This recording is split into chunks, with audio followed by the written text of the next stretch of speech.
What's up? Welcome back to another video.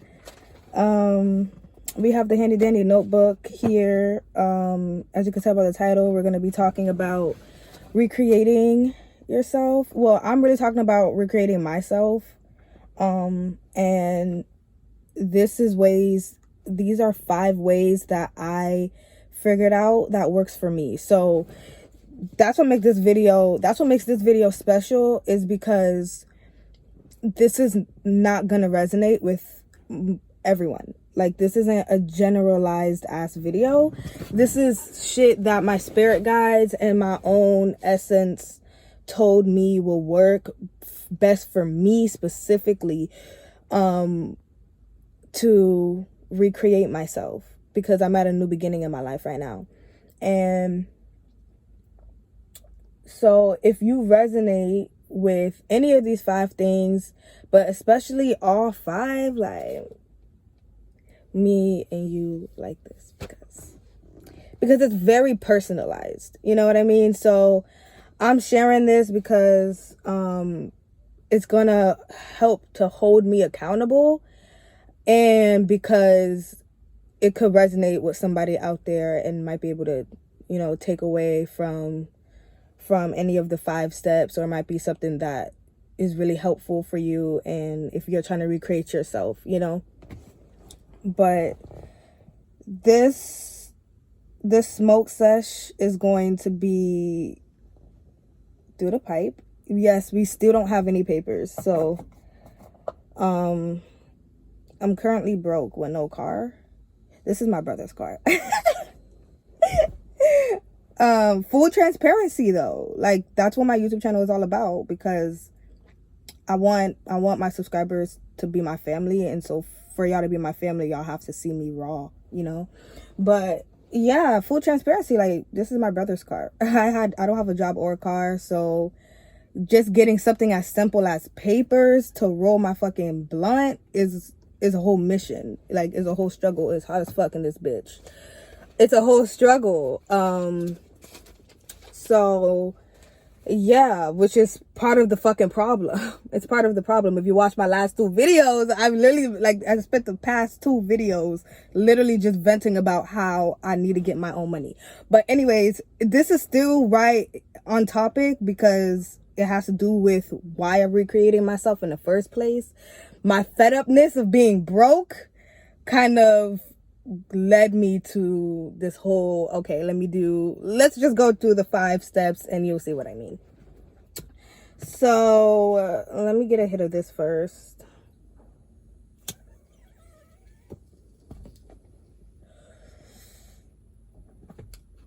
Okay, so shit. Okay, so the first one is self-cleansing. Get rid of all the parts of yourself that you aren't fond of, that you don't like. So get rid of all the parts that you don't like. That's what I'm going to be doing. And my method of doing this is going to be through self-analysis, shadow work, self-questioning, heavy on the self-questioning. Like, yeah, question the world around you, of course, but question yourself, like, because that's the real shadow work. Like, that's when you really start to dig deep and you really start to uncover shit. Like, when you question the fuck out of yourself. Like, it kind of goes right along with holding yourself accountable, but like, not really. It's just like, because it'd be the most mundane shit. Like, why did I choose a chocolate chip cake instead of a vanilla cake? Like, simple, like, for real though. Like, it might be like, okay, but no, like, seriously, like, stupid shit like that. Like, question yourself. Question everything you do and the reason why you do it. Like, everything. Like, really, like, why the fuck are you the way you are? Like, really question yourself and your motives and everything. Like, just question, because that's the real shadow work. But anyways, self-questioning, self-analysis, also studying yourself through astrology and human design. Like, those are so, like, the biggest tools ever for shadow work. So that's step 1. Very self-explanatory, very simple, very easy, very cutthroat. Get rid of the parts of yourself that you don't like, aka via, you know, shadow work. Do shadow work, figure out what you need to figure out, clean and cleanse and get rid of whatever the fuck you need to get rid of based on the information that you find out. Okay, so step two, not really step two, but number 2 is stay inspired. So stay inspired. For me, what this meant, when I tell myself to stay inspired, stay connected to truth. Like, that's my method in which I'm going to stay inspired. Like, that's how I stay inspired, because that's what inspires me. So find whatever inspires you and like think about that all the time. Talk about that all the time. Like, whatever it is that inspires you. Like, if TED Talks inspire you, watch TED Talks all the time. Talk about how much you love TED Talks with your friends. Put your friends on some TED Talks. Make friends with people who love TED Talks, just like you love TED Talks. Like, for real, because when you stay connected to whatever inspires you to do better in life and better for yourself, then like stay connected to that thing. It's common sense, to be honest. It's very self-explanatory. Oh shit, I also want to touch on number 1, which was the self-cleansing. I forgot to mention this. I have like this advice from my own experience, because I've been doing shadow work for like two going on 3 years now. So like, if you're new at shadow work, then like my advice would be to like, don't think that there's an end goal. Like, don't think like once you reach like your highest self, or once you're like a guru, or once you're like, you know, this fucking person, like, or once you reach 5D level consciousness or whatever the fuck, right? Like, you're still supposed to do shadow work. Like, shadow work is just like it's a full lifetime thing. You're gonna reach phases in your life, points in your life where like you kind of stop and you kind of just enjoy the work that you've done for a while. But then, like, you know, you're still alive, so you're still going through life. So your shit is going to be happening, and feelings are going to be coming up, and triggers are going to be triggered, and you're going to have to still be doing the shadow work to, you know, cleanse that shit and get rid of that shit, or heal that shit, or deal with it. So yeah, shadow work, as long as you're alive, living and experiencing, shadow work is forever going to be a thing. But I don't know, because a part of me kind of feels like there is an end goal, in the sense, I don't know, this is so bad, because my advice is literally don't have an end goal, okay? This is just kind of like a little theory, okay? This is kind of like not attached to that, okay? Like, 2 different things, not attached. Oh my god, my forehead. Anyways, 2 different things, not attached. So like, I would say like,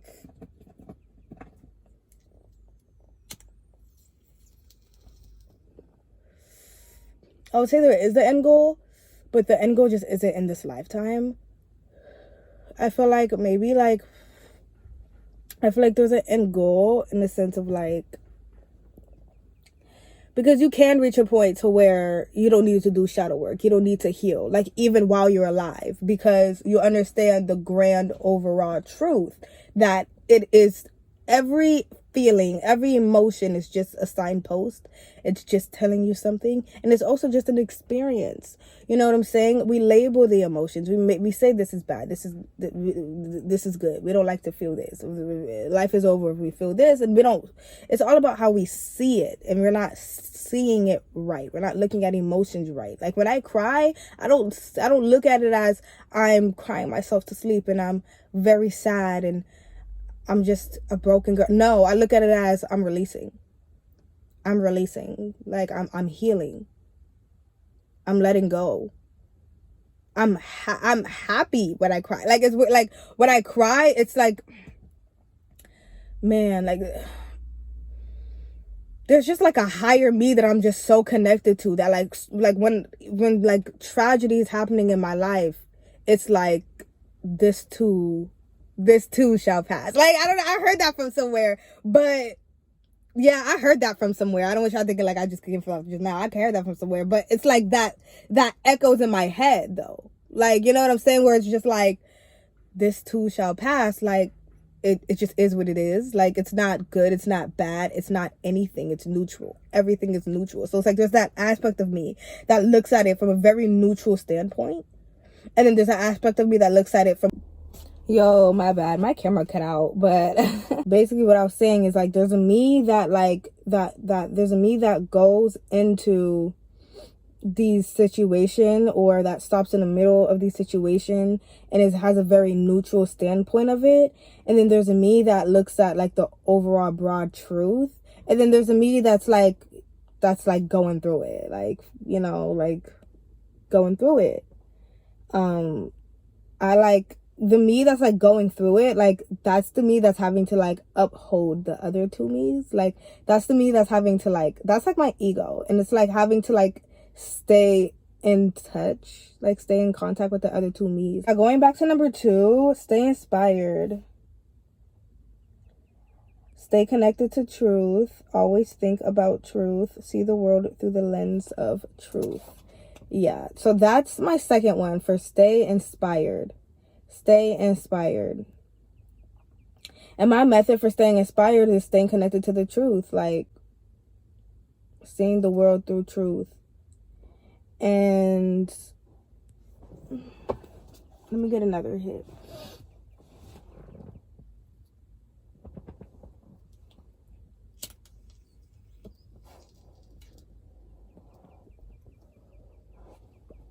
I think I went to a lot of weed, low-key. That was a whole hit. Okay. So that's what I do to stay inspired. I stay connected to the truth, and I meditate as well. Because it aligns my chakras, and it aligns all of the dimensions of myself. So I stay connected to my higher self. But yeah, that's what I do to stay inspired. And also create the magic in my routine, in my day-to-day, in the mundane. Like I might, like when I drink water, I might do like a little ritual before I drink it. Like just putting magic in like the most mundane, boring places. You know what I'm saying? And just really bringing the spirituality and the magic and the awe of the universe and the beauty of life, and just bringing it into my day-to-day. That also helps keep me going. We have number 3, which is self-care. When you look good, you feel good. Like, it's that simple. It's that simple. When you look good, you feel good. So my method is basic hygiene and shaving and skincare. Yeah, so just basic hygiene plus skincare and shaving. That's my method for feeling good and self-care, and also affirmations as well. Affirmations, just, you know, you look good today, you're beautiful, you rock, you got this, you're untouchable. You know, affirmations that makes you build up your self-esteem and self-confidence. Like, I want to start just whenever I catch myself in the mirror, just, you're amazing, bitch. Like, you've been through all of that, and look at you. Like, no one even knows what you've been through, and no one needs to know. No one even could tell, because you make it look so good, and you make it look so easy, because you're so fucking strong. Like, tell yourself whatever you need to tell yourself, and just affirm it to yourself every day. So that is another self-care method that I'll be doing. And number 4 is just don't be hard on yourself. That's for me. All of these are for me, but yeah. Don't be hard on yourself. Like, I felt the need to write this one down intuitively. It was just like, I want to do this the right way. So the right way to do this would be like not to be hard on myself, and to just, because I be going hard. So I be going hard. So it's like, don't go hard with this. Like, just step by step, little by little, like just ease into it. Like, don't be hard on yourself. Don't go hard. Don't pressure yourself. Don't force it. Like, ease into this and just do this because you want to, because you want the best for yourself. And then number 5 is take yourself seriously. Look at your truest feelings.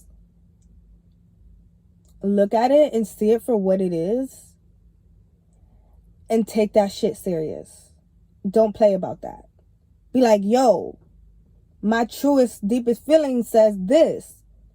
And I don't like that shit. Like, we need to change that. Like, no, I'm done. Like, I don't need to be feeling like that. No, like, you know what I'm saying? The fuck? Or my truest and deepest feelings is this. And it's like, that's good. That's good. Like, we need to keep it like that. We need to keep it like this because I deserve this. And I'll be damned if anything comes and fucks it up.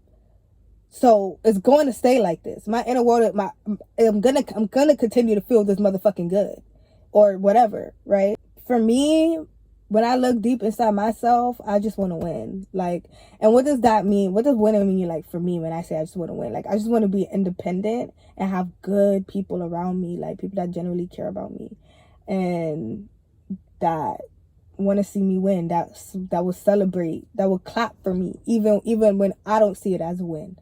They'll still clap for me. Like, you know what I'm saying? Like, and it's a real bond. It's a real family. Like, we got each other. Like, I want a real bond like that. Like, I want real friends. I want real brothers. I want real sisters. Like, I want real people around me that really got me for real.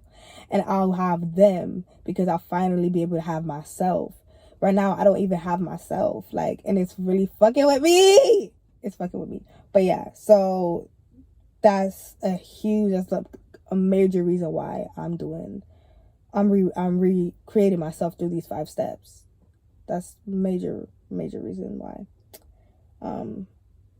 amongst others. But yeah, so yeah, take yourself seriously. This also goes with whatever you see your best self as. Whatever you see your best self as, see yourself as that person now and take that shit serious. Like, I'm really that person. I see myself as a YouTuber. Like, I'm really a YouTuber. Like, even though like I'm not even close to like actually like blowing up like at all. Like I'm laughing at myself, I'm sorry. I'm not even close to being a YouTuber for real. Like, I have like 200 like subscribers. Like, I have like no subscribers, shit for subscribers. So it's like, it's just like whatever, because I'm taking myself seriously, like, you know, and all I see is what I want to see, and I see 500k subs. Like, that's just what I see. Like, I'm not even making this shit up either. Like, when I go look at my subscribers, that's just what I see. Like, I have to be reminded, like, other people don't see that. I don't know why. It's weird. I don't know why I'm the only one that see it, but that's just what I see.